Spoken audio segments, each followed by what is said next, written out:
Well, a V drive is unique. I think what attracted me to V drives was mainly like exactly what you just said. It's a it's a feeling. It's a the sound, the smell, the vibrations, the whole. It's a unique feeling when you're driving one. They're they're really primitive if you think about it. You get in a flat bottom, probably the most usable boat, dual purpose for lake use, performance type boating. And you drive one of those things and it just gives you that feeling. The V drives are just kind of gritty. You either love them or you don't. Welcome to Powerboat Talk, the podcast where we talk everything performance boats with your host, Joe Road. Hello, welcome to Powerboat Talk. Before I get started with this episode, I'd like to take a minute to introduce you to my first two sponsors.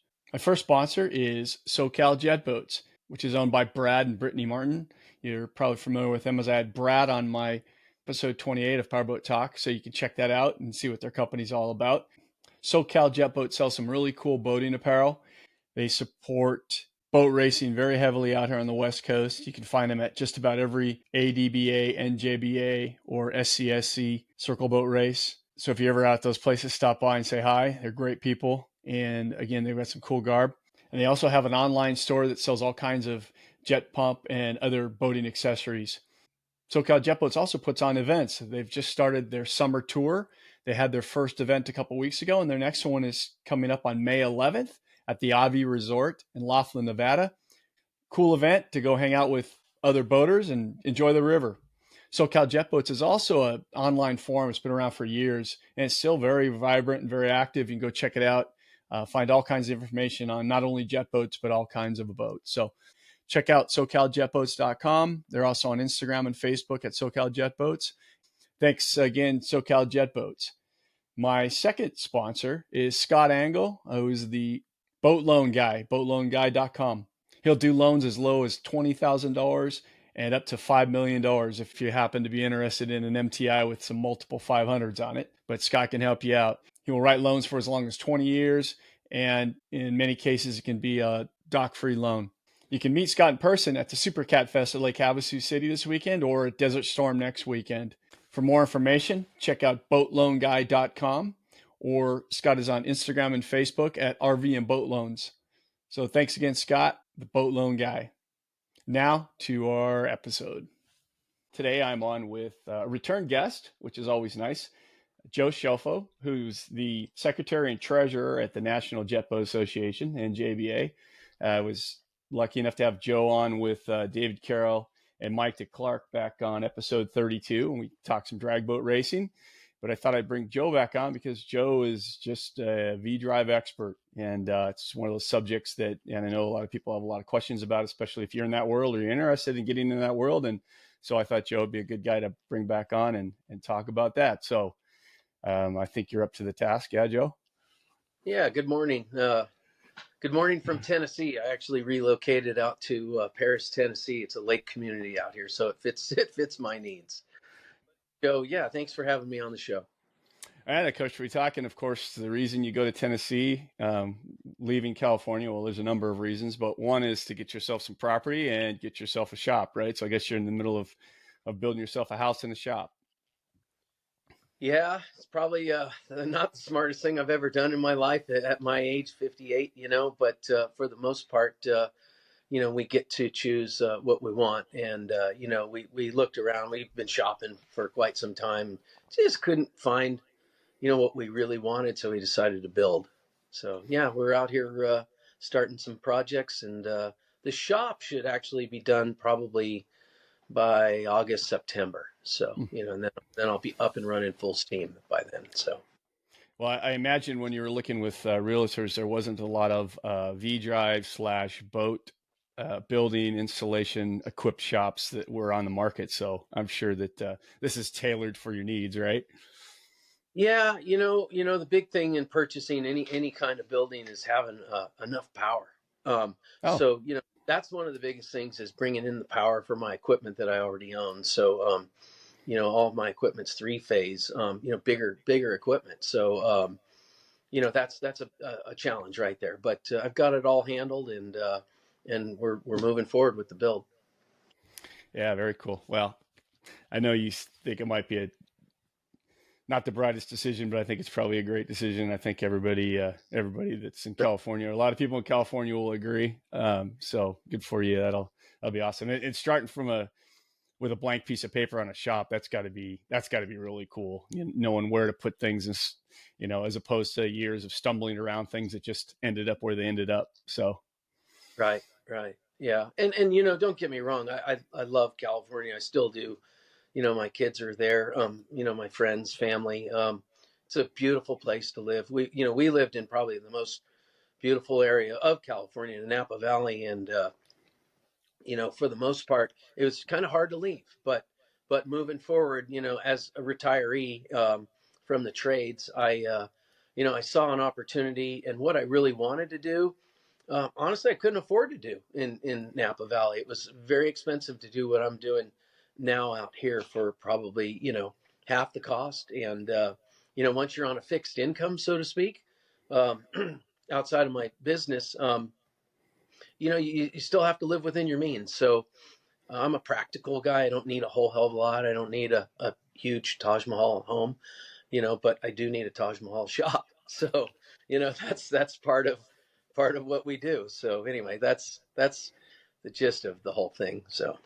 Yeah, cool. Well, it's good. It's going to be great, I'm sure. So Yeah. Joe used to have a shop up in Fairfield, California, which is Northern California, Precision Craft Marine, and he closed that down years ago just because he also had a real job and for various reasons. But so Joe does a lot of V drives. He just told me before we were talking, thinks he's done over about 600 V drives that he's overhauled, repaired, etc. And then so I thought he'd be a great guy to kind of talk V drive stuff. And now, I think for a lot of guys that, I know, Joe, you grew up around, boating and got into racing, and you've done a lot of drag boat racing. For a lot of guys that were around in the early years, I mean, V-Drive, that was kind of it when you wanted performance, and of course now with evolution and technology, stern drive stuff, outboards, jets, there's a lot of other stuff. So the V-Drive guys are kind of, I don't know, kind of a collective of people that's a little bit different these days. It's a smaller group, but if you've had a V-Drive boat, I mean, there's just something unique. The way they ride, the way they handle, generally takes a little more power to make them go fast, but they're more fun to drive when they're fast. And so for the guy that's looking for a boat and looking for a performance boat, why does he want to buy a V-Drive over something else? Well, a V-Drive is unique. I think what attracted me to V-Drives was mainly like exactly what you just said. It's a feeling. It's the sound, the smell, the vibrations, the whole. You get it's a unique feeling when you're driving one. They're really primitive if you think about it. I mean, especially you get in a flat bottom. A flat bottom is really probably the most usable boat for dual purpose, for lake use, performance type boating. And you drive one of those things and it just gives you that feeling, kind of like getting on a Harley compared to a refined, street bike. We all know that a real refined street bike, a rice rocket is definitely faster and smoother than a Harley. What's the same feeling in a boat? The V drives are just kind of gritty. It's like the Harley on the water. So you either love them or you don't. But I love them. I always have. Yeah, that's a really good analogy. In fact, I thought you were going to say muscle cars because it's kind of with a muscle car too, right? It's kind of the same kind of, yeah. Yeah, I'm a stick shift muscle car kind of a guy. I don't think a muscle car should have an automatic transmission or air conditioning. I'm kind of one of those guys. It's got to be a hot rod. It's got to, breathe. It's got to smoke. It's got to do the whole thing. It just has to be gritty and downright nasty. And that's what I think a hot rod should be. So yeah, that's perfect. And all the, as you're naming off all the things you like about V-Drive, that's also all the things you probably don't want to have to do with the V-Drive if you don't like that stuff, because they're complicated. There's always something loose on them or something leaking, or, so there's a lot of components to a V-Drive. So right. nothing like a V-Drive turning handling rough water for the most part. Obviously, flat bottom's not going to handle rough water like some of the newer boats, but that's one of the advantages of V-Drive. Yeah, a V-Drive boat, I guess the best way I can put it, the advantages to a V-Drive boat is that they're simple, they're mechanical, they're, honestly, they're economical. You use a lot less fuel on a prop boat than you will a jet boat. The performance you get out of them, it's pretty good performance. They generally, a V-Drive boat will go pretty fast considering the horsepower that it has. So the speed is there. Now, I'm an enthusiast of all boats. I mean, all boats. I've had them all. I've had outboards. I've had jets. I've had outdrives. You name them. Hydros, flat bottoms. There's an advantage and disadvantage to all of them, but the advantage to a V-Drive is exactly what we talked about. It's a gritty old hot rod. It's a lifestyle, I think. The disadvantages to them, most V-Drives are left-hand direction. So most left-hand direction boats pull to the right. So when you're on the throttle, they pull to the right. So you can't take your hands off of the wheel. You have to constantly hold the steering wheel. So it's a little bit of a fight sometimes, depending on how much propeller you have. If you have a right-hand drive, it pulls to the left. So it's the same thing. The circle boats choose the right-hand drive propeller, right-hand drive V-drive. So, it helps them through the turns because most turns are to the left. So, but anyway, for the most part, V-drive boat too, especially for a lake boat, they don't back up very well because the prop stays underneath the boat. It's not moving, like an outdrive would turn the prop itself and actually give you some direction. So, those are the disadvantages to a V-drive boat, is that they're a little more of a challenge to drive. But for the most part, I'll take the V-drive over an outdrive, an outdrive boat all day long, because I'm not really a fan of outdrives at all. Mainly because to me, they're unsafe. The prop is out the back. People jump onto them all the time, cut themselves up, and they're just sitting, things of that nature. So, and I don't like the drive. I think that the way the direction of the drive goes, it's, 90-degree turns. It's just, and the way they're assembled, I've just never been a fan of an outdrive boat. And I know that's kind of opinionated, but for the average person to get in, those boats are really suitable for most family boats. They're smooth. They do everything right as far as driving, but it's not that whole hot rod feeling, right? They're almost too smooth, And then a jet boat, I'm a fan of jet boats. Certain types of jet boats, they're quick. If you take a jet boat with 400 horsepower and you take a V-drive with 400 horsepower, I guarantee you with the right hull, a jet boat's going to be quicker than the V-drive. It's going to be quicker, not faster, but it's going to be quicker. So, there's a lot to say for that. So, I'm not a hater on jets. There's a lot of V-drive guys that are. One of my good buddies is. It's comical, but for the most part, yeah, I'm just a fan and an enthusiast of all boats. Yeah, I agree. Good way to look at it. And Yeah. Everybody, like you said, it's what your value, what you value. And there's a lot of guys that probably majority of guys these days that they wouldn't think of doing anything but an outdrive or an outboard. And, and this stuff's come a long way technically. I mean, it's pretty good stuff, but it is not like what we said, right? It's not that gritty. The other thing I was with outboards and stern drivers is, man, that stern drive is expensive if you hit something, man. And we're not talking $500 expensive. We're talking, $5,000 to $10,000 expensive. So that's always a thing that always got me a little nervous. But so for the first time guy, because there's a lot of it's just kind of cool, Joe. I mean, there's a lot of new blood out there. They're getting into a lot of jet boat and V-drive stuff. And so for that first time guy that wants a hot rod, wants to get into, lake boating, is there anything to be afraid of in a V-drive? I mean, do you recommend you should stick with the jet first, or what do you feel about that? Well, I'm a big believer in progression. when it comes to performance boating, especially racing.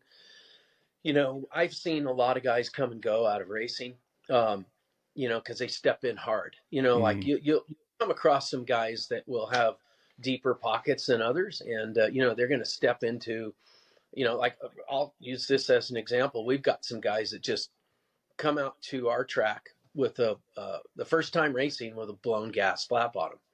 Well, honestly, that doesn't work for me. I mean, it just doesn't. Honestly, it doesn't usually work out for them. Those are the guys that come and go, and the guys that actually come in, and I should say guys and gals because we have gals. The people that come in and progress through the classes, through the progression of speed and ET, those are the longest lasting, smartest racers out there. They truly are the smartest ones out there because they're learning. For instance, I'll use Tony Scarlett as a good example. The guy started off in a 10-second boat, and he progressed, and he drove the crap out of everything he's ever had. He drives everything hard. So that's why he's the best. You can use a lot of different examples of people that are out there that are, I'll call them successful racers. Then you have some people that, like I said, just jump in both feet, and they kind of go backwards. They fight it. They spend twice as much money. So I'm a big fan of progression. So if I were a new V drive guy or gal, and that's what I had to have, I would probably start off.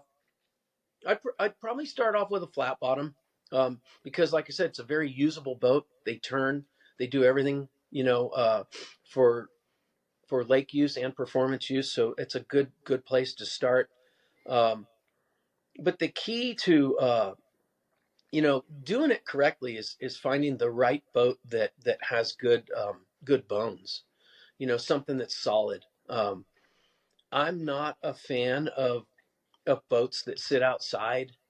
This is what you really want to look for when you're shopping for a boat is you want to find a boat that has not sat outside, that especially hasn't been in the different elements like the extreme cold or the extreme heat. Mm-hmm. I'll never buy a boat from Arizona. I won't. Oh, interesting. Because of the heat. Whether they're indoors or outdoors, I won't buy a boat from Arizona. I know that's not going to go over well for a lot of my customers that live there and what have you. But I mean, it's too hot there. And what it does, it cooks the boat. So it kind of half-lifes the boat.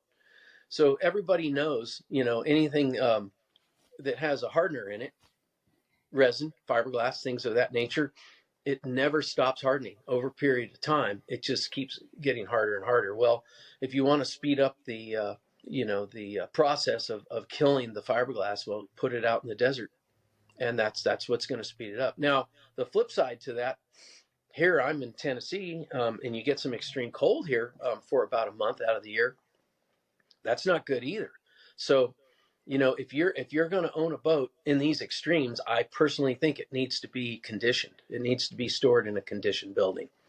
So when I say, would I purchase a boat from Arizona? I probably would if I knew it was conditioned. But if it sat out in the yard for more than a year, out in the extreme, elements like that, it's probably half-lifed. Yeah. So that's what if you're looking for a boat, you want something with a sound bottom. The stringers have to be sound, the bulkheads, all of the, a lot of the boat manufacturers use wood in the process of building boats. And that's another thing, I'm not a huge fan of certain types of wood. So, and they tend to put wood in the transom. They tend to put wood, under the decks, and they don't finish them on both sides. So, I'm looking at all those items because wood and water don't mix. So, so that's what, you really have to look at. You have to look at those parts of the boat.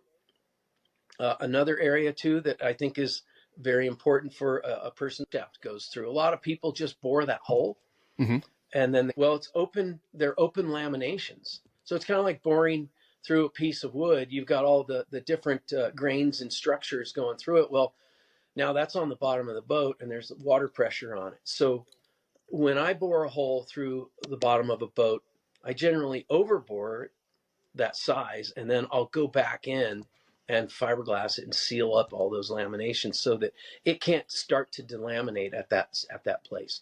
Flat bottoms, especially, because those areas of the boat, are a high pressure area, so it wants to literally tear the bottom out. Yeah, you're looking at those things like that. So the structure of the boat, the bones of it.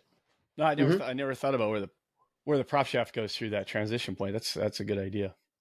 I see a lot of questions on forums and stuff. What about V drives? There's obviously, Cassell's obviously the standard now and been for years, but there's been a lot of stuff come and go. And there's also early Cassell's. If a guy runs across an old V drive and it has one of the old top loaders, or I don't know what else there was, Champions or something like that, how safe can a guy be?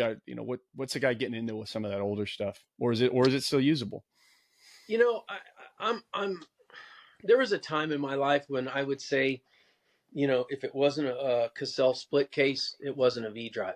As you age and as you mature, you find that all those parts that were built by all these great people, they all have meaning. So if a guy comes to me and says, hey, I would like you to build a top loader or a Hallcraft or an early Menkins, cast Menkins, or, a Champion, all these different gearboxes. I've built all of them.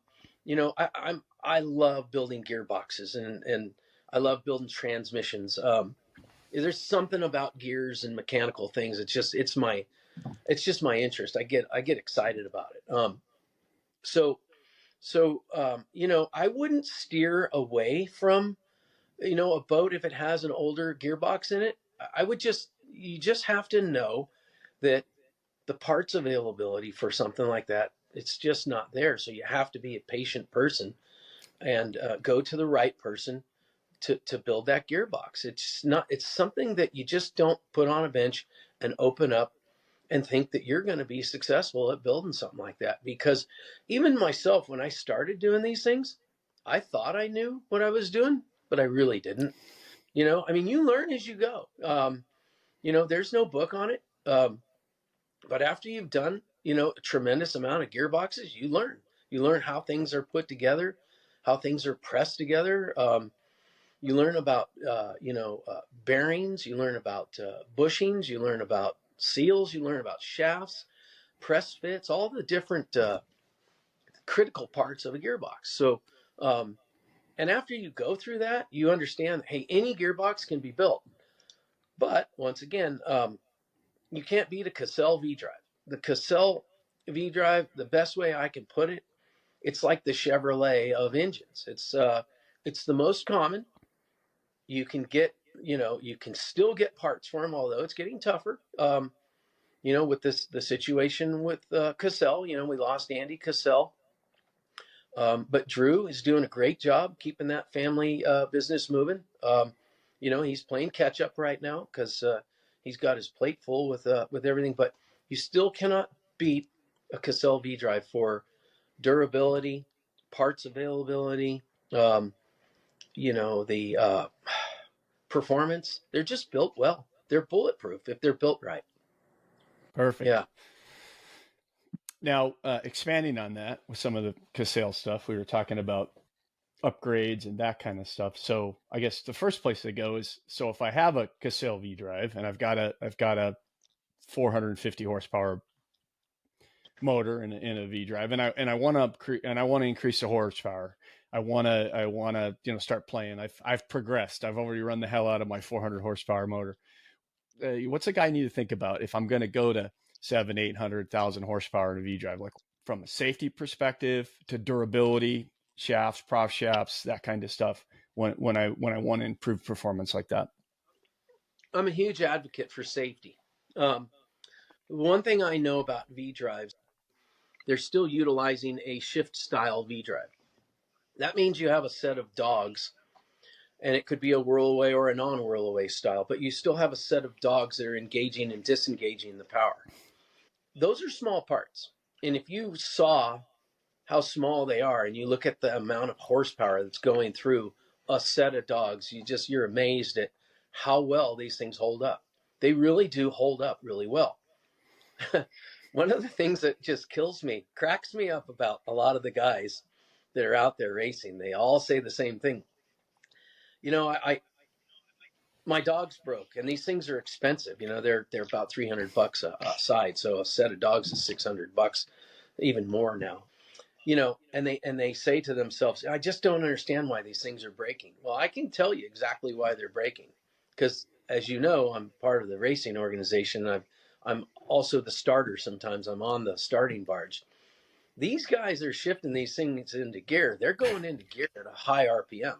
They're not shifting them into gear at idle, a normal idle speed. So these things come apart all the time.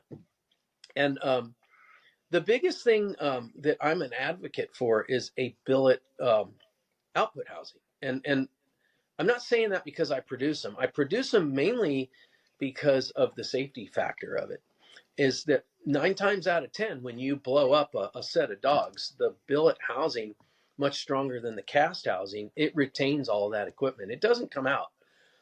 I've got multiples of housings that have been blown up. The cast ones come completely apart. Now you've got hot parts and metal flying through the boat, hitting the bottom of the boat, hitting your legs if your V-drive is next to you. 9 times out of 10 on a hydro, they're behind you, so it's not a factor. But on a flat bottom, the V-drive's next to you. So if that thing decides to come apart, it can sometimes hit you with some pieces of metal. So I'm a big advocate for the billet output housing because it retains those parts. Those are the parts that I call consumables. It's the shifting parts. Also the gears. A lot of guys and gals think that they can just change a set of gears. Well, each set of gears, they're different. They're made at a different time.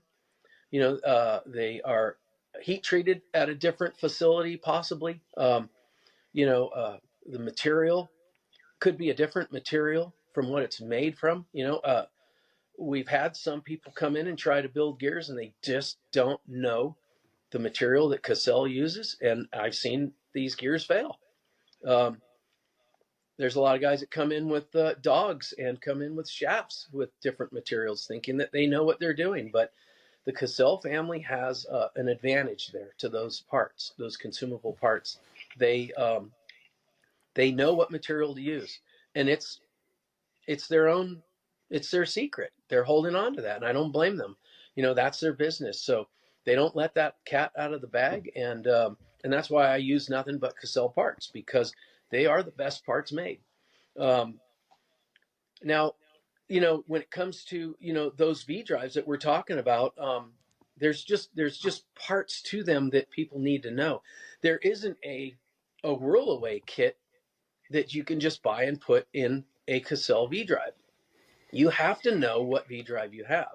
There's early model V drives, which are I call them the short bolt cases. So the cases use like a 2-inch long bolt, and then you have a later model style that uses a longer bolt, a 3 1/4 inch bolt.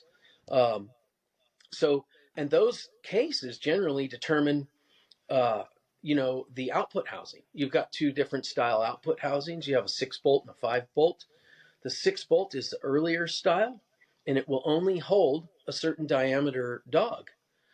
They cannot actually take today's newer dogs. So now you either have to upgrade to a bigger output housing and remachine your case, or you have to take the dogs and machine them down to fit within that housing. So there's a lot more to installing a Whirl-a-way and a V-drive than just buying a kit and bolting them together. They don't bolt together. So, and the guys that try to do it usually end up sending their V-drives back to me, for the correct installation. So anyway, that's, and there's other people out there that do that same task. There's plenty of people that know that portion of these gearboxes. So can you take a step back and just explain to people what a whirl-away is and why somebody'd want a whirl-away? Yeah, so a Whirl-a-way is basically a prop shaft release. So anybody that's driven a prop boat, you step on the gas and the boat accelerates. And if you get off the gas, it decelerates. So it decelerates so much, almost like the brakes are on because you're dragging the prop, you're dragging the underwater gear. The Whirl-a-way allows that prop to actually free spin and rotate and not act as a brake. So the reason why a person would want a Whirl-a-way on a boat that's probably faster than, say, my rule of thumb for a Whirl-a-way is about 90 plus. If your boat goes 90 plus miles an hour, you should have a Whirl-a-way on it for safety. And the safety portion of it is mainly for your passengers. The driver has something to hold on to. I've driven some fast boats that don't have a Whirl-a-way, and if you lock up the engine or a fuel pump dies, that's the most common, is a fuel pump or an ignition switch, or something fails and the boat shuts off.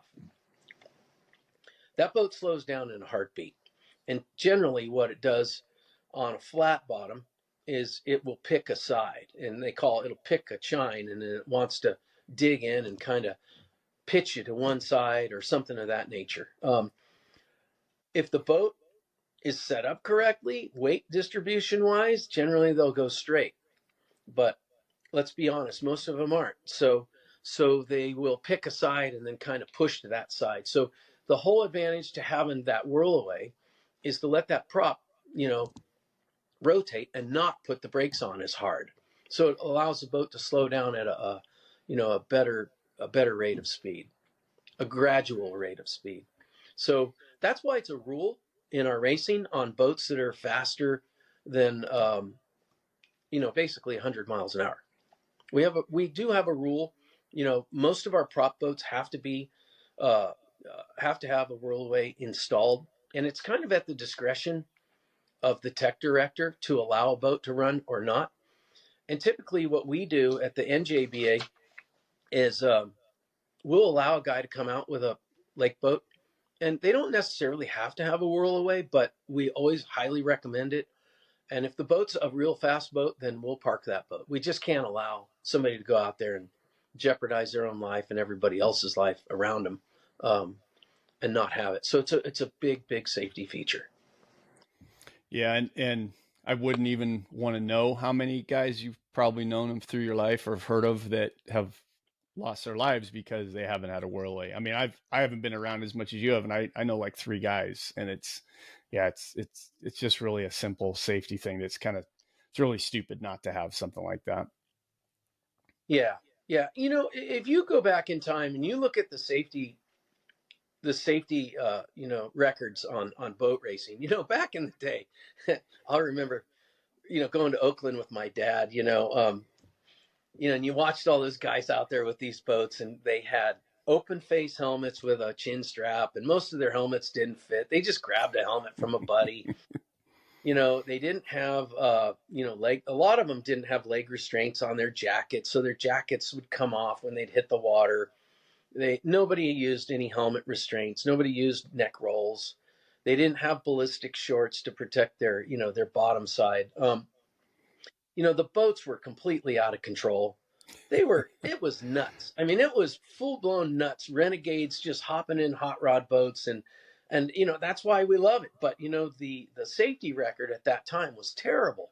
Well, fast forward, now we're in 2024. We've got a lot of technology. Now the technology, is it good? It's great, but could we do better? Absolutely. And we learn something every single year. I've learned a lot about safety, being a part of the NJBA, and the Whirl-a-way, it's a must, on a V drive. But the safety gear, it's come a long way too. The helmet restraints, some guys still use open face helmets, which I think it's absolutely nuts. These full face helmets today are so good. They protect your face. the neck restraint systems. There's some good systems out there to buy, Lifeline life jackets, security race products. Those are just great products, good people to work with. Those are, great life jackets. I can go on and on, but the safety side of these boats is so much better than it was. And that's why and people don't know this, but in drag boat racing, there's less accidents in drag boat racing than there is in any other motorsport. Mm. Yeah, I can't remember the last time I read about a real bad accident in drag boat racing. Yeah, I mean, you get into car racing, you go to a sprint car race, you go to a NASCAR race, you go to, drag races, you're going to see a crash. You're going to see multiples of this happening. Knock on wood, we had a good run. I think we went 7 years without an accident. Wow. NJBA, and that's huge. So you can go that many years without having and when I say an accident, I mean, an injury accident. We've had a few guys flipped out and they walk away, but that's a good run. And I'm proud, to be a part of that. Proud to have the safety. Our safety crew is the best that there is. They're phenomenal. So, like I said, the safety side of drag boat racing is so much better than most people know. So that's something that I think people need to know. Yeah. And I think for the most part, I think guys have followed that recreationally too. You watch I see the videos on the Outlaw Nationals or a lot of the river guys. There's a lot of guys that you can see they're investing. Hey, and you know what, if you're going to do something, at least invest in a lifeline jacket with some leg restraints, and so that's good. So if you're not, if you've got a 90 or 100 mile an hour boat, that just needs to be part of the cost of doing business is get yourself a good lifeline jacket. And, and if you're going to make an afternoon pass, your hero pass, put a helmet on too. It doesn't, it's okay. It doesn't not look cool. So. Right. Yeah. So back to the performance stuff. So then basically it sounds like the dogs, the in-out boxes, like if a guy treats them right, you can run those with a lot of horsepower and they do the job. Yeah. So, I guess the best way I can put it to give you the information, if you're gonna upgrade to a Whirl-a-way, the best thing to do right from the get-go is just start off with, the larger. I like to utilize the 1.125" output shaft. It's a bigger diameter output shaft. It utilizes a better set of dogs. I like to use the fine splines on everything, so that's what we call the 18 spline shift dog. The other dog, which we call the spring dog, that's stationary in the gearbox, that's the one that actually is spring loaded, and that's the one that ratchets. Those are all 21 spline dogs. That's the same in every V drive. Every V drive from top alcohol down to a bracket, entry level guy. So, but if you're going to build one, you're going to invest the money, you might as well just get the good parts from the get-go, which is, like I said, the 18 spline 1.125" dog assembly. And the new Cassell dogs which we call the new era dogs. They are so much better than the earlier style ones. So I have probably sold and installed probably, I'm going to say 200 sets of those already since they've been built. And I have not seen one set come back broken, which is, it's kind of taking some business away from Cassell and myself. But you know what? I'll take that all day long because those dogs are really, really built well. And that's a new style that Drew came up with. And they really turned out to be a great part. So pretty happy part of that. So if a guy comes into a boat and it's got 1 inch shaft, 1 inch prop shaft, I mean, realistically, where do you feel the safety factor is or durability horsepower wise? I mean, so one of the biggest weak links when you what comes to my mind when you say that guy that comes in with a lake boat, the weakest link from the V drive to the prop shaft is the coupler, the prop shaft coupler. Now, there's there's some couplers out there that Glenwood made, and they were great.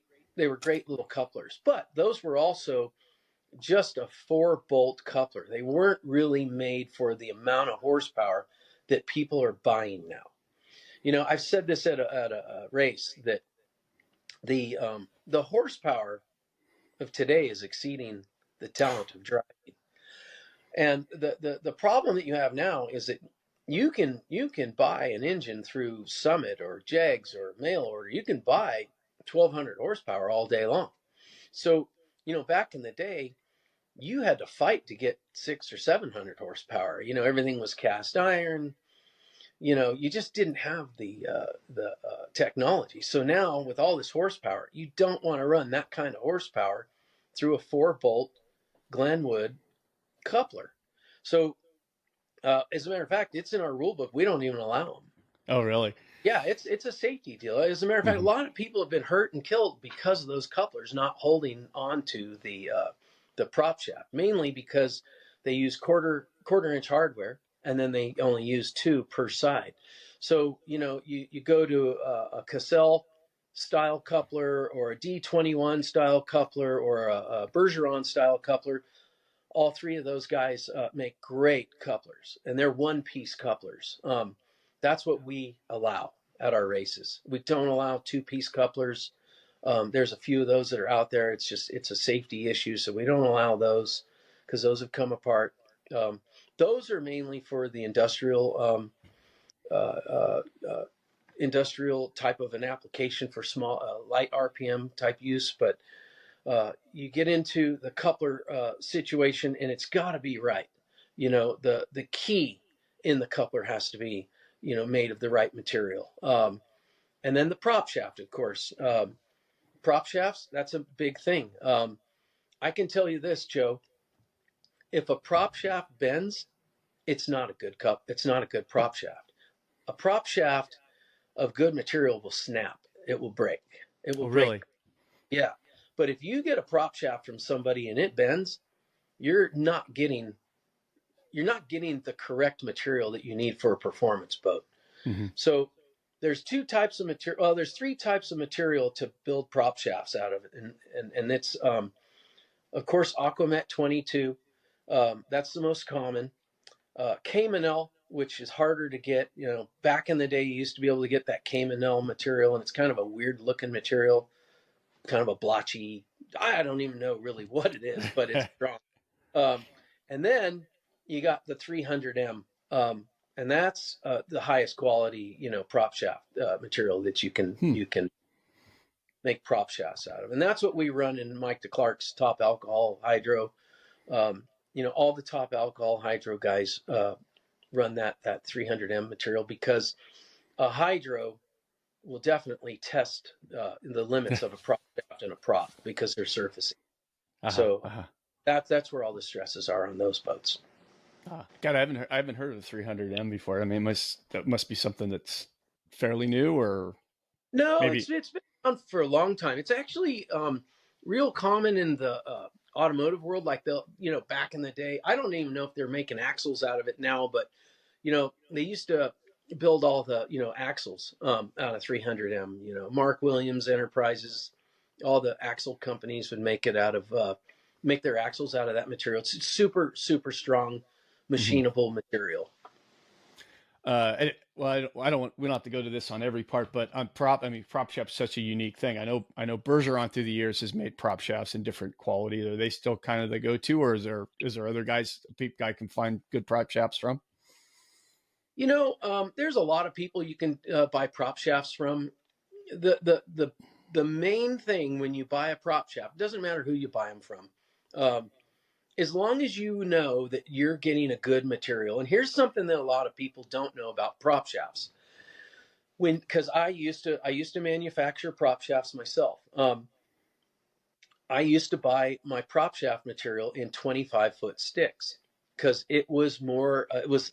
It was less expensive to buy long sticks of material, and then you cut your prop shafts to length, build them.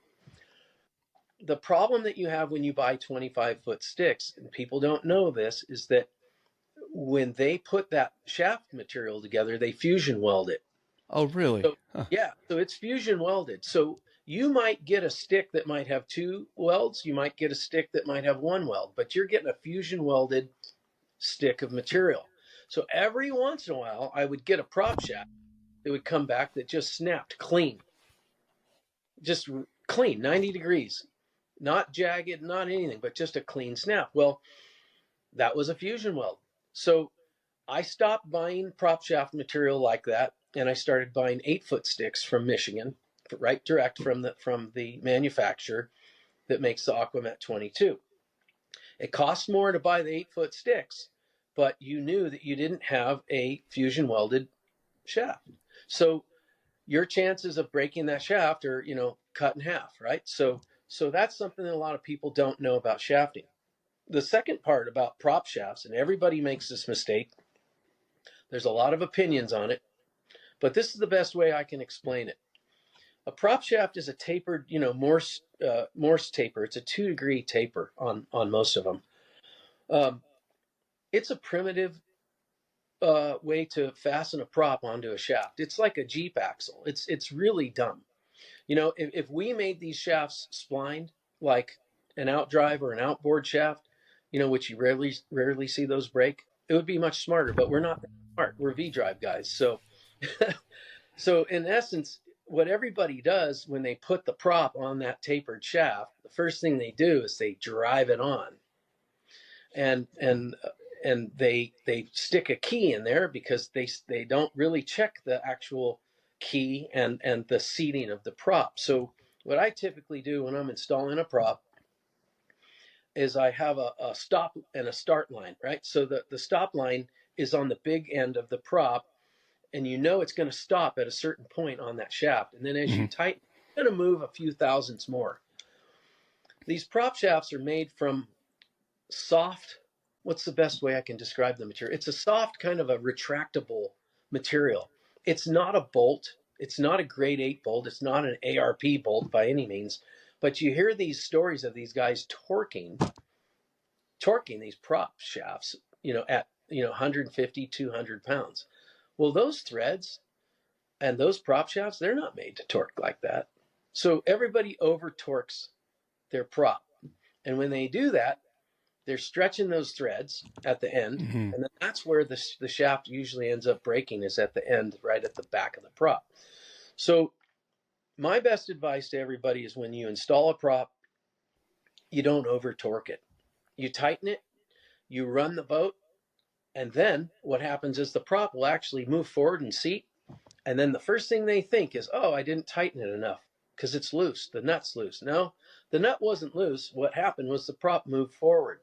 So as the prop moves forward and it stops moving forward, once it seats itself, and then you go back and you tighten it and you snug it up. Just snug it. But, okay. Yeah, but everybody always over tightens their prop shaft, and then that's usually when they run into problems. Oh, interesting. Mm-hmm. Now I'm glad you talked about this, because I've seen people talk about it before, and I don't know if I remember how. But don't you when you seat that prop initially, don't you do it without the key? Or so yes, you want to know how far that prop is going to travel onto that shaft. Another thing that people overlook is they'll look at the taper on the shaft. And generally when you get a new shaft or you have a good used shaft, the taper on the shaft looks nice and it's smooth. The props, generally, if you look inside the prop bore, they generally have a little bit of scoring. I don't care what prop manufacturer you use. Every once in a while, after that prop is reamed with a tapered ream, it will have some marks inside of it. So what I typically do is I go back in a prop. When I'm servicing a prop, I actually run a really nice clean reamer through it and clean up the prop bore so it's as smooth as the shaft surface. And what you're doing there is you're allowing that prop to actually seat 100% onto that taper. Then what you really want to do is lap that as well. So you take lapping compound and you seat it. You make sure that it has full contact throughout the whole taper. That's the best you can do with the situation with using a tapered prop shaft. So, and then, excuse me, you want to put a barrier between the prop and the prop shaft itself, meaning anti-seize, or I use wet silicone. I'll put silicone on there, wet, put the prop on, and it gives it a barrier in between there. It fills all the tiny, tiny little voids, and then it allows you to pull that prop back off when you want to pull it off without any problems. So that's a real important part as far as seating the prop. Fitting the key is also, no pun intended, it's the key to doing it correctly. So the key is just generally in there to keep that prop from turning. The problem with a lot of these prop shafts and prop manufacturers, that those key ways that they cut aren't always the same dimension. So you have to sometimes take that key dimension and shorten it in height or fit it correctly. And it has to also be radiused. So it's kind of like a pair of shears. If you use a real sharp key and it's sharp on the edges, it's going to cut, and it's going to want to crack that shaft. Or it's not going to crack the prop, because the prop is a piece of heat treated steel. The prop shaft is a softer material, so it's going to cut into the prop shaft. So you want a radiused material. So that's why a lot of guys will utilize a Craftsman screwdriver material, because it already has a smooth radiused corner and it doesn't cut into the material. And that's something that you want to do when you're prepping your key for your prop, your prop installation. And I guess the best way I can describe that is, a sharp edge is like a pair of scissors. It's going to cut, and a round edge is cut. So that's the important part of making a key for your prop installation. Yeah. Oh, very good. I gave Joe a whole list of ideas to stuff to talk about, and I don't think I had that on there. And that's a great one to talk about, because there's a lot of, in fact, I've heard guys, say, don't use anti-seize on them, and I think that's because if you don't get it fit right in the first place and you use anti-seize on there, you can probably pull it past where it needs to be, or, I don't know what the problems are, but anyhow, it's interesting. So thanks for going through that. That's great. Yeah. And so, in the top alcohol hydro world, like I said, I've been helping Mike DeClark for a few years on his boat. And one thing I'm really proud of is our underwater program on that boat. Knock on wood, we haven't lost any prop shafts due to our own installations. Now, we have lost one prop shaft on that boat, just mainly because we overran it. We had too many passes on it. But, and that was our own mistake. And people will make mistakes, and I'm okay with that. But you live and learn. But I will say this: I don't use anti-seize. I don't like anti-seize on my hands. I don't like it. I'll use it on bolts when I need to. But on a prop shaft, I use silicone, and that's a Harold Kinsvater trick. He was the one that taught me that, and I've used that for years. And knock on wood, I've never had a prop shaft stick on a shaft, or a prop stick on a prop shaft. So, and that works. There's no better way to do it. And then what about something else I see guys talking about too, the space between the end of the strut and the back of the prop? Do you want just enough space there to be able to get a prop puller in there? Is that optimal, or how far do you want the prop up against the strut?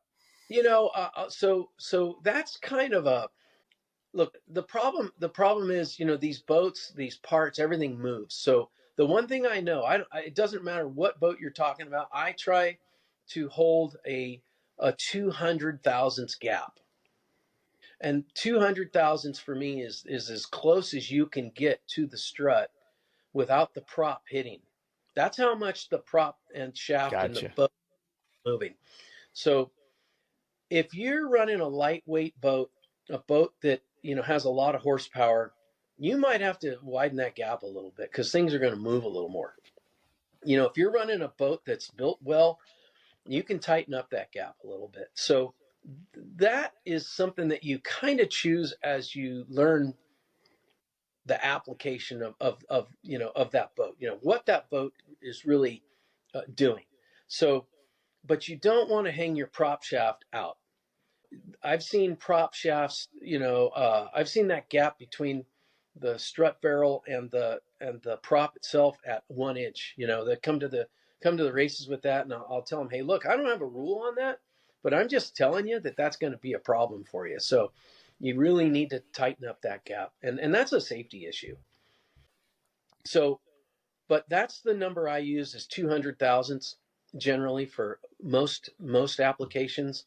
I don't like to get more than, I would say, 350, 400 thousandths.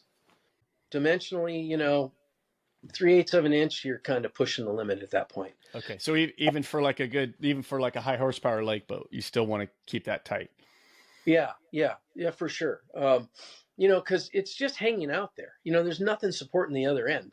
So, the prop, think about it, it's really kind of primitive, right? The whole thing, it's really primitive. So the prop is just hanging out there and it's trying to literally tear off the shaft. So, that's something that I'm a stickler on my own installation. But yeah, I think that's pretty much it in a nutshell. And then if you run it too tight and the prop starts to hit the strut barrel, and this is something that a lot of people don't know, but the prop is hitting the strut barrel at a high RPM and it's rubbing and it's killing the prop. It's heat treating itself so bad, getting hot and cold. And then it crystallizes that material. And then that's the guy that cracks and loses the blades off the prop at the hub. So that's something that's very, very a no-no in the racing world. You don't want your prop ever hitting your strut barrel. So sometimes what I'll do too, if I have a tight situation, I'll use DeClark's boat again. If I need to shove the prop further underneath the boat to get that boat to lift the nose a little bit, I'll put a shouldered prop shaft bushing on there. So there's actually a bushing, a shoulder on that bushing. So if the prop does hit it, it's not metal to metal, it's hitting the bushing. Wow, that's interesting. Can you buy that shouldered bushing, or is that something you have to make? I make them. Yeah. Gotcha. Well, that's really interesting. Gotcha. Yeah. Kind of like a shouldered wear ring on a pump, right? You can get the clearance way tight because you know that shoulder will take up the hit if it happens. Correct. Yeah. Cool. And you mentioned obviously with the alcohol boat, it's extreme stress on everything. So you mentioned overrunning the prop shaft. I mean, for the average guy, if the average guy's got 600-700 horsepower and Aquamet 22 prop shaft, what do you think's a good life out of those season wise? I mean, should a guy be changing that every year or every 2 or 3 years, or what's a good rule of thumb? So, once again, it's based off of your own records. So, our racers, I try to talk to our racers about keeping logs, keeping track of how many passes you make on your underwater parts, props, propellers, and shafts. So, for instance, on Mike's top alcohol hydro, we will run 12 to anywhere between 12 and 18 passes on a propeller, and then it goes away. We're done. We're done with that prop. We basically do the same thing with the 300M prop shafts. So the numbers are matching. So, Mike buys a lot of prop shafts and a lot of props. He's probably owns more props and shafts than anybody I know. And he does it correctly. That's one thing, believe it or not, he will spend the money on that.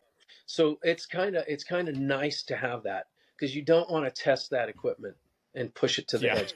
It's going to fail. It's a piece of metal. It's going to fail.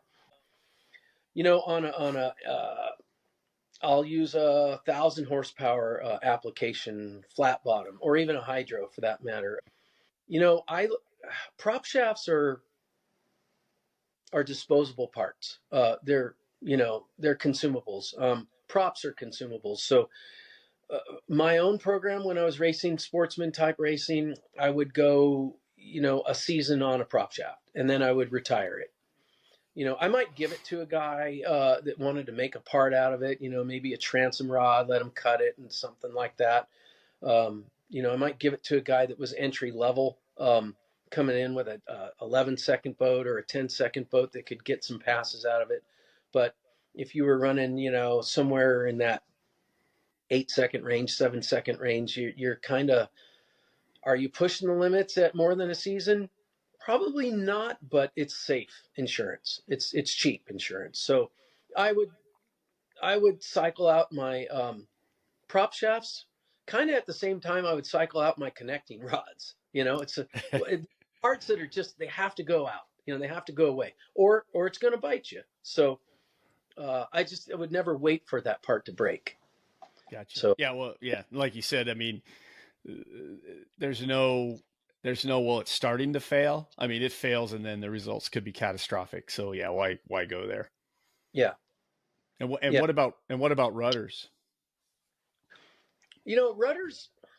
Rudders, that's a whole different world too. You have to really know who built your rudder, what material it was made of, was it heat treated, was it TIG welded, was it MIG welded? Flat bottom rudders are welded. Inboard steering hydro rudders are welded. They have a round stem, and then they have a blade, and those are welded. So, and then they're ground smooth, and they're ground mainly for really appearance. If you left the weld on a rudder, it's not going to change the speed or the ET on the boat. But it would be smarter if they left the weld. But it's just, it's kind of like a strut, the oxymoron of a strut is everybody knife edges the front of the strut. They knife edge the front of a rudder. But if you knife edge any part that's in the water, think about it this way, Joe. Does a guy with an outdrive knife edge the front of the outdrive? No, they bullnose it. They actually bullnose it, and they actually shape it back towards the prop, almost like an airplane wing. So if you did that with a V-drive strut or a rudder, it's a faster design. It's a less resistant design. The problem with that design is it kind of changes the handling of the boat. So if you have a rudder that doesn't stick, that isn't knife edged, it changes the handling of the boat. It makes it free. It makes it looser. It will free up some speed, but it also changes the feel of the boat. So you really can't get away from a knife edged rudder, but a knife edged rudder is a failing point. It's a knife. So it's gonna fail at some point. So, but generally where you see a welded rudder fail is at the weld. So that's a loaded question. I have a lot of faith in Bill Diaz at RB Props, because he builds really strong underwater gear. He'll build really strong struts, really good high quality rudders. On the hydro rudders, the outboard rudders, those are just a piece of plate. So those rarely fail. The only time I've seen them fail is if they were cut too deep at the transom area. If they're cut too sharp. So I generally shape those a little differently and a little smoother transition into the blade. So it's not just a machine cut, like a 90-degree cut. So that's really typically where they want to snap. And really, you won't have any issues with rudders if you're going straight. Now, if I was a circle boat guy, I would really, really pay attention to my rudder, because, you're turning the boat and there's a lot of load on it. So that is probably a different area that you really want to concentrate on rudders. I might have steered a little out of the lane on this whole question. That's good. That's good. Yeah, but there's a lot to rudders. But I'm a stickler on that too. I'm building a hydro right now. I've got 2 of everything. I built 2 rudders, 2 struts, you name it. Mainly because if something goes wrong, I wanted to have those parts duplicated and have them, have those parts and be able to just bolt them on. It's hard to duplicate struts. It's hard to duplicate rudders. So if you're building them side by side, you can duplicate them. So that's why I did it that way. But anyway, sorry to start. No, that's good. That's good. And you build 2 like that too. It's also when it's time to change them, you don't have an excuse not to change it. So you've got it. So right. Correct. Awesome. Good stuff. Yeah. I'm glad you brought up the prop shaft stuff and the propeller stuff. That's good. So have we covered kind of the common questions you get, Joe, or is there something else that from an information standpoint that you think we should tell people to look for, do, think about, or myths? Here's something that I think needs to be talked about is these holes. the holes. If you're into, I'm into nostalgic older boats. I have a new love for older boats now that I never had before. I think there's a time and a place for an older boat and a restoration. If a guy's getting into racing, I would probably steer that person away from buying a project boat, and I'll use this as an example. And believe me, I was there. I never had the money to buy a new hull when I started. And so I bought old boats, and I suffered through that whole thing. And really, in the end, you spend more money and you end up actually performing worse with that older project race boat. So I like to separate lake use from racing. I have my lake boat, and it's a lake boat. That's what it is. I'm never going to take my lake boat and try to race it. And I think that needs to be really looked at, but the problem that we have with racing today is that we still have boats out there that are racing from the boats that were built in the 70s. Well, I mean, let's do the math on that. I mean, they're old. Boats that were built in the 80s. Those boats are old. These boats, just like the parts that we just talked about, they need to be cycled out. The technology of the fiberglass, the laminates, the layups, everything, the technology is so much better now with these chemicals. You can build a boat lighter, stronger, better than you could ever build in the past. It's kind of like an old Corvette versus a new one. The technology of the procedures of building them, they're so much better now. So I'm a firm believer in cycling those boats out for racing. I have my opinion on boats, and I'm not a big fan of the cookie cutter production type boats. And this is something that's going to hit a lot of people the wrong way, but I'll say it. I'll use a few names like Tahiti, Sanger, Hondo, boats like that. Now, those are great boats. Those boats were built. They were high production boats. They built a lot of them. They were beautiful. That's the boat. You went to the boat show, you bought it on the showroom floor, and you had a beautiful looking boat. But let's be honest, those boats are still being raced. And they weren't built the best. They didn't use the best materials. They were, the procedure of building them, how much chopper gun material did they use versus the, hand laid material, the things of that nature. How much care went into them, So can a Sanger, can a Hondo be raced, and can it be a great boat? Absolutely. A good friend of mine restores them. He does a great job. And I think that, if you're going to own one of those boats, I think that you really need to pay attention to going back into them and restoring them correctly, because they're old and they're not getting better. It's, they don't sit there and get better. They get worse over time. So, that's my comment on those makes. I have a love for certain brands of boats, just based off of, owning a shop, being able to drive them, being able to have my hands on them, seeing the quality of how they were built. So, I'm a big fan of certain makes of boats. And so there's some boats that you want to probably, if you're not willing to restore it, there's some boats that you want to kind of stay away from, just based off of the fact that those were high production built boats, cookie cutters. So, that's something that, I think that it needs to be looked at if you're going to enter this V-drive performance world. Same with the jet boats too. I mean, there's some old jet boats out there that are just lightweight, potato chip. Honestly, they're just garbage, right? They should have been put away a long time ago, but they're out there. So I think what's coming, and we haven't brought it on yet, but we're going to probably have to cut off these boats at a certain age. Yeah. And the other thing is, like you said, we're talking 40, 50 years ago.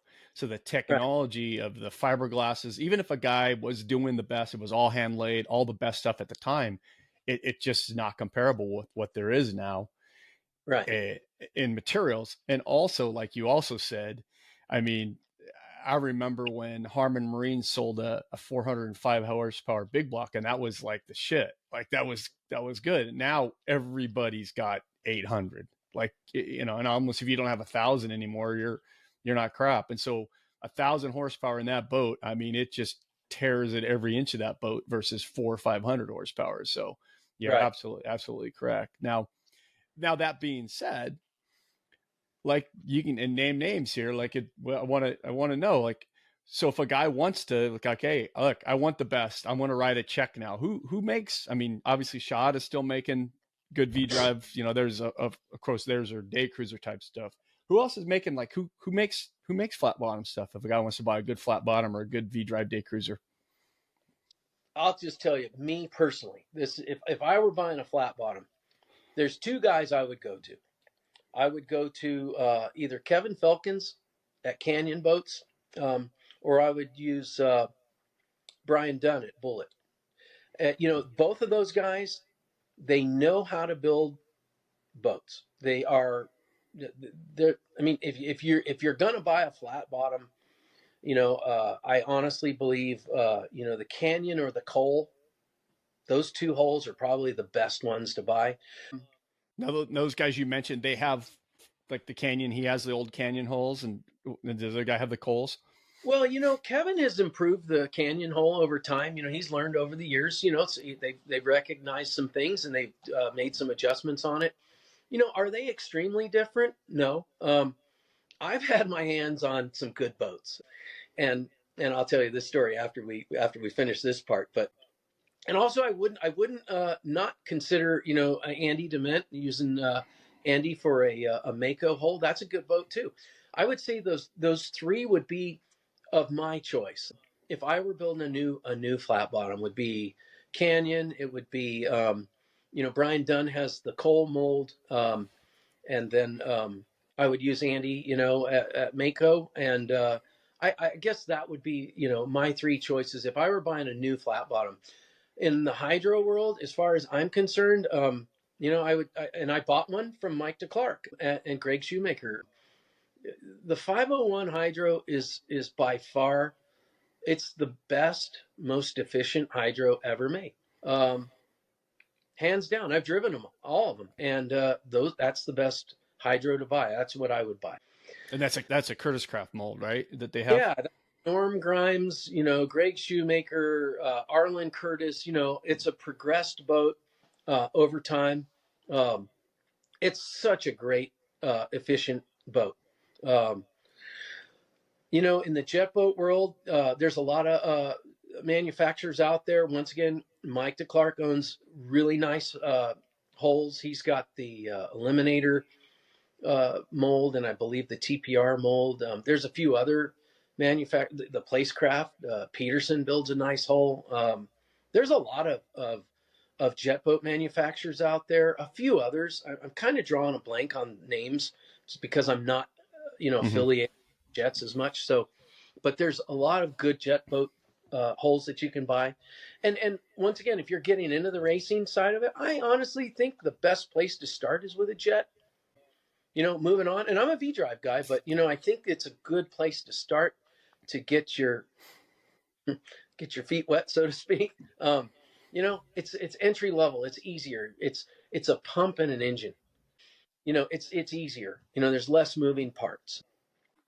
If you were getting to V-Drives, I would probably progress to a flat bottom, and then as we get older, as I get older, and this is something I learned over the years, is that flat bottoms aren't for everybody. I'm not a good racer in a flat bottom. I'll kill myself in one. So, you know, that's why I have a hydro. It's because I know I would probably not be alive in the flat bottom if I was racing. It's just because I'm not a real good flat bottom driver. So as long as you know that, you kind of work within your, you know, the circle you're in. So, well, and you bring up a point that I don't think a lot of people think of, and it kind of goes back to the guy that showed up for the first time with a blown gas flat bottom. It is simple.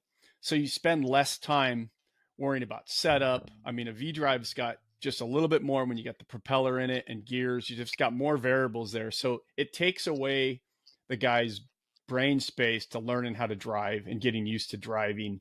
And it goes with what you said, progression wise. So if you start simple, I turn the key, quote unquote, I turn the key, I go, I work on my reactions. I work on learning the lights. I work on setting the boat. My mind's focused on making me a better racer. Then I can add the complications later when I don't have to think about that stuff so much. So I think that is something from a jet perspective that makes it a little easier and maybe a better place to start. But right.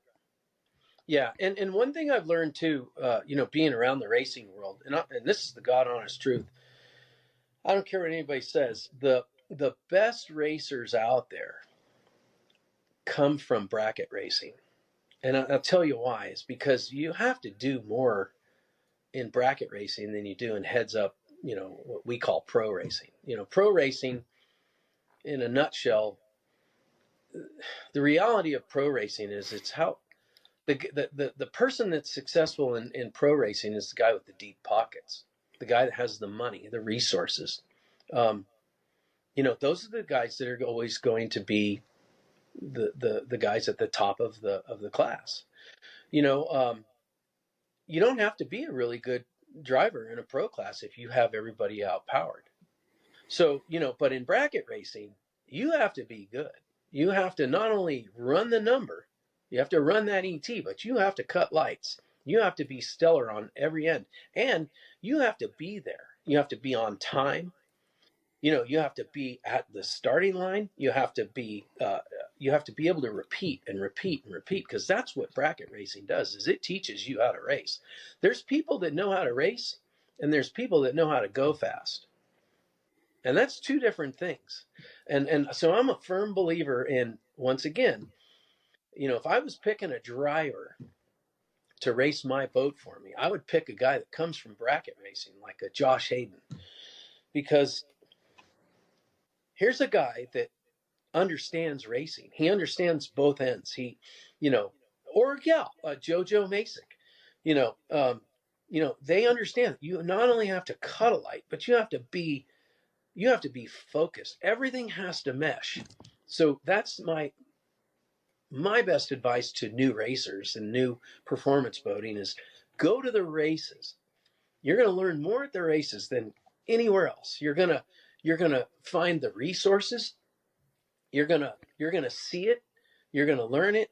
You're going to know it all. And if you have any common sense, you're going to figure out that that's how you're going to be successful, is starting at the bottom and working your way up, not starting, at the top class. Because I could use names. I'm not going to use names, but I've seen people come and go.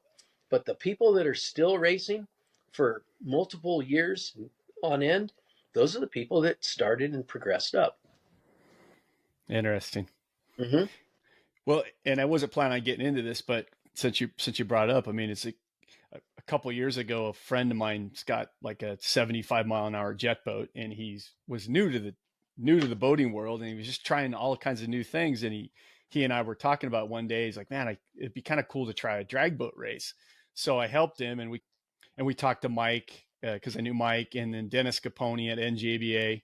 And you guys made it really easy. You guys were all accessible. You guys made it really easy for that kid to figure out, what do I need? Several times he was offered, hey, I got a jacket you can borrow. Hey, I've got, whatever you need. And so you guys have a great program for the guy that it doesn't matter if it's a 60-mile-an-hour boat. If you want to get out there, try the lights and figure out how to race, NJBA is a great place to get your feet wet and start.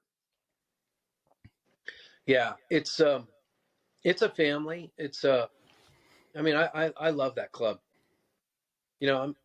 I'm a Tennessee resident now, but I'm still an NJBA guy. Now I plan on doing some racing. I am, and this is something that I've been telling, our board, our racers, I plan on getting back to racing.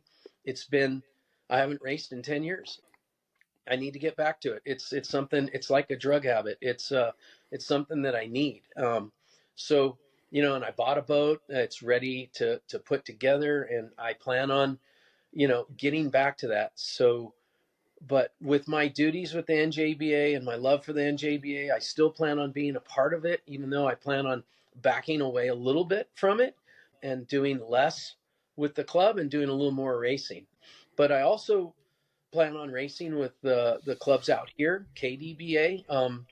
It's the KDBA is a great organization. They put on great races.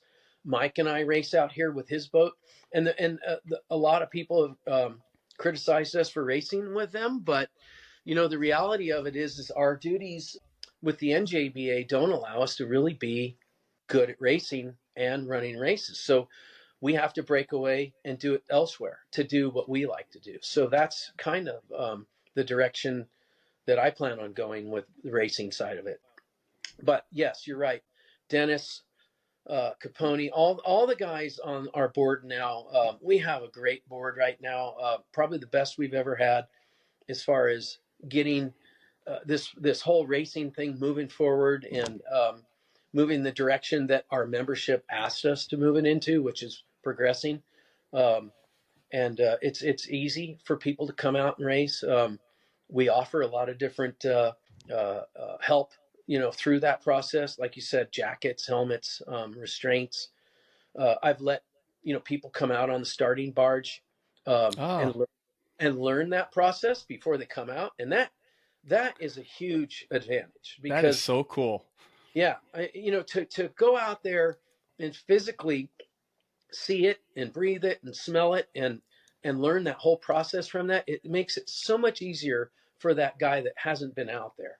And that's something that I wish I had been able to do before the first time I went out and hung onto that rope, and my heart's jumping out of my chest, and the adrenaline's pumping, and you just can't think.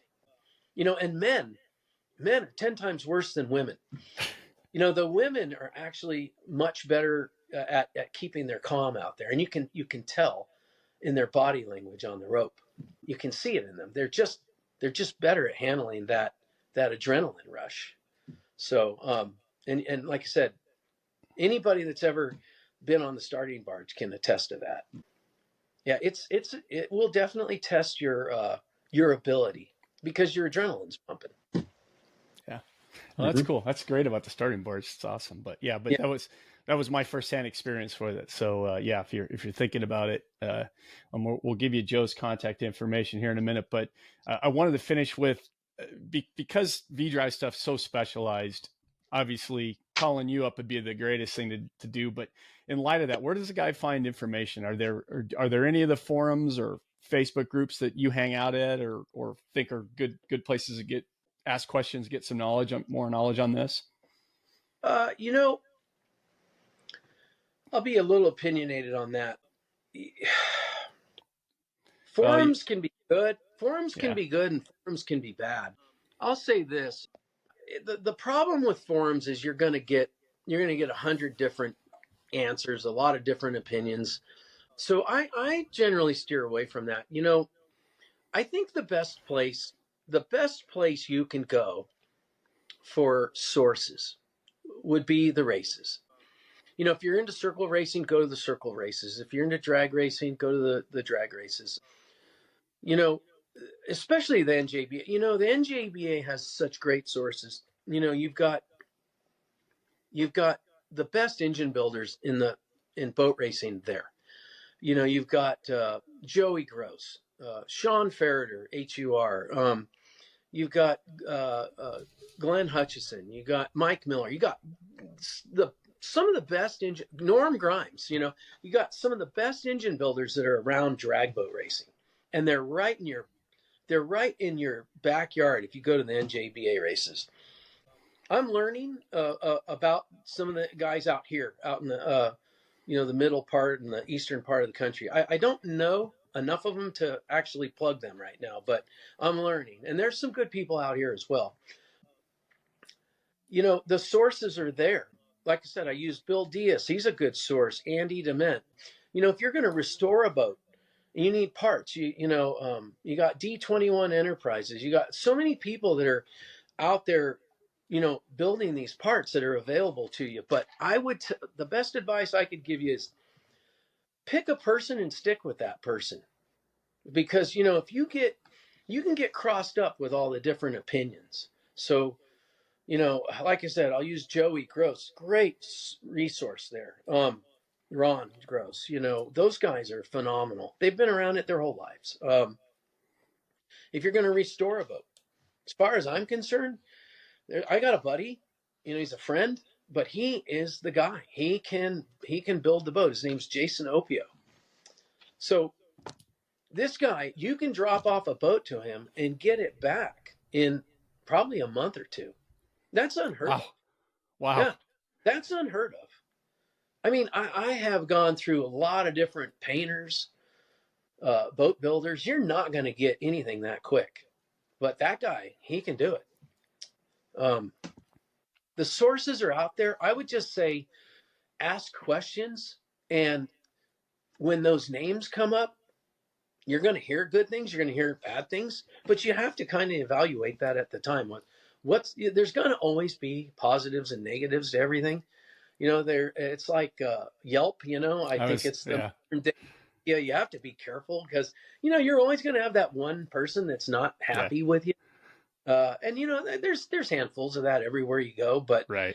I'll tell you this, in the drag boat world or racing world, ask questions at the races. And I think you're going to get solid answers.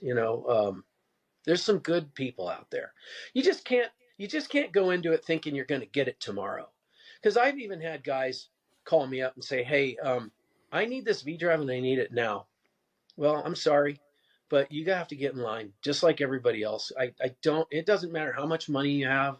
It's not about the money. It's about, the service for people. And I just do everything as it comes in, and that's how you get it. And I think that's the right way to do business. But there are some people that think that their money will outdo the next guy's, dollar. And you can't go into this world of boat racing thinking you're going to get something tomorrow, because you're not. It takes time to do this stuff. Gotcha. Well, and hopefully if there was one, I don't know if it's a good thing, but one thing that was a little favorable with the pandemic is I think people had to realize that. I know from the hot rod industry, it did start getting a little bit better. Guys were understanding that, it takes a little time, because growing up in the marine industry, no matter how hard we tried, we still had guys calling us the week of Memorial Day wanting their stuff fixed. I'm like, dude, you just had 5 months, where you didn't use a boat. But just boat guys, I think when people put their boats away, especially the recreational guy, I think the common guy, when he puts his boat away in September, he doesn't think about it through Christmas until it's time to go. So, but I think that is changing. I think in the racing world, the more specialty stuff, I think guys are understanding that. But yeah, thanks for pointing that out. So, yeah, and in my case too, is because I'm selective on my customer base. I base my customer base off of that. I'm not one to be pushed by really anybody at this point in my life. There was a time when my shop was open, and I was doing everything, and I thought I could do everything. Where I needed that. I actually needed that work. As I was employing people. It was their livelihood. So I would take on everything I could. But now that I'm not doing that, I'm actually just doing V drives and doing bench work, and I'm doing it by myself with a little help from my wife with, the paper side of it. I'm selective. I don't need that customer. I don't want that customer that's going to say, hey, I need this right now. Now, will I do that? Yeah, I'll do that for certain people if I'm not, pushed the wrong direction or feel where I feel the pressure side of it. So, you get to a point in your life and you just don't need that kind of stress. So, yeah. So, and I think that you have to go into this whole thing knowing that if you want something put together right and you want it to turn out really good, it takes time. Just like building anything, it takes time to do it right. These TV shows really kind of screw up that whole thought process on reality, because you can't build a house in 2 weeks and have it turn out to be a good house. You can't build a boat in 2 weeks and have it turn out good. You just can't. So it takes time to do it right. Right. Yep. Great advice. So, Yeah. Well, Joe, I gave you a long list, and I'd say we got through a lot of it. We got through stuff I didn't have on the list. So thanks for that. This is definitely going to be the V Drive show, which is what I intended it, and you're the best guy for that. So thanks for all the time, and maybe we'll do it again as stuff arises. But I did want to say Joe was okay sharing his email address, so it's jshelfo630 @gmail. So that's JSHELFO630 @gmail.com. Use that sparsely, but if you need help, Joe's always willing to answer questions. I think that's it. I'll add that in my show notes as well, so you guys can find it there. But Joe, thanks. I appreciate it. Appreciate all the knowledge. And anything else any last things you need to say, or you think we got to? I just appreciate you taking the time and doing this, and I think it's advantageous for people to have a little more knowledge on all this. I'm a firm believer in this. I call it the V-Drive lifestyle. I love V-Drive boats. I like I said, I like to separate the lake boats from the race boats. As I'm getting older, I love the older boats. Go out and buy an old V-Drive, take your time, restore it, make it you, build it how you want it, and enjoy it, because it's definitely a lifestyle. And what you learn is that you gain, friendship, you gain good times. It's priceless time that you spend on the water. And I just, there's nothing better than that. I love being on the water. I could be happy even in a fishing boat on the water, but there's nothing like a V-Drive. So if you haven't owned one or driven one, at least drive one, experience it. So anyway, that's my last thing to talk about. But thanks again, Joe, for everything that you do for the boating community. Thank you. That was a great way to end it. You couldn't have said it better. That's awesome. So, well, thanks again, Joe. Good luck with the house and the garage. I'm sure it's going to turn out spectacularly. So thanks, and we'll talk to you soon. Okay, Joe. Take care. Thank you. All right, Joe. Thank you for listening to Powerboat Talk. If you like what you've heard, please head over to Apple Podcasts and give us a 5-star review. For more Powerboat Talk, follow us on Facebook or Instagram, or visit our website at powerboattalk.com.